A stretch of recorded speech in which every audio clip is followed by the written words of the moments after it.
রবিবার 11ই মে তামিলনাড়ুর মুখ্যমন্ত্রী হিসেবে শপথ নিয়েছেন তামিলনাড়ুর সুপারস্টার থালাপতি বিজয়। কিন্তু শপথ অনুষ্ঠানে হাজির ছিলেন মা বাবা থেকে শুরু করে কথিত প্রেমিকা তৃষা কৃষ্ণন, কিন্তু হাজির ছিলেন না নিজের সন্তান এবং নিজের স্ত্রী।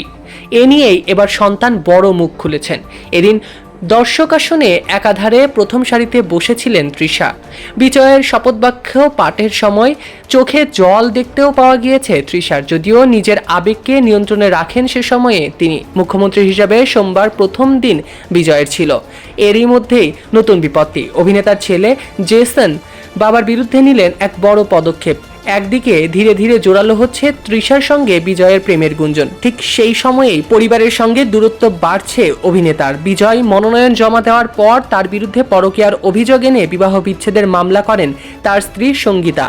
আর এই কেস তো এখন অনেক দূর গড়িয়েছে। 1999 সালের 25শে আগস্ট সৎপাকে বাধা পড়েছিলেন বিজয় এবং সঙ্গীতা। ধীরে ধীরে সম্পর্কের অবনতি ঘটতে থাকে। 2023 সালে সম্পর্ক যেন আরও খারাপ হয়ে যায়।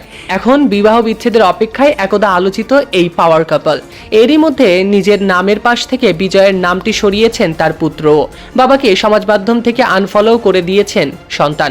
এবার আরও এক ধাপ এগিয়েছেন তিনি। এতদিন থালাপতির পুত্র নিজেকে জেসন সঞ্জয় ভি নামে পরিচয় দিতেন। রবিবারের পর জেসন নামের পাশ থেকে বাবার নামের অদ্যাক্ষর ভি সরিয়ে এখন এস লিখেছেন তার ছেলে। এটা তার মায়ের নামের আদ্যাক্ষর। জেসন যে এই অবস্থায় পুরোপুরিভাবে নিজের মায়ের পাশেই রয়েছেন সেটিরই ইঙ্গিত পাওয়া গেল তার কর্মকাণ্ডে। সৈকত আহমেদ নূর, সেলিব্রিটি লাইফলাইন।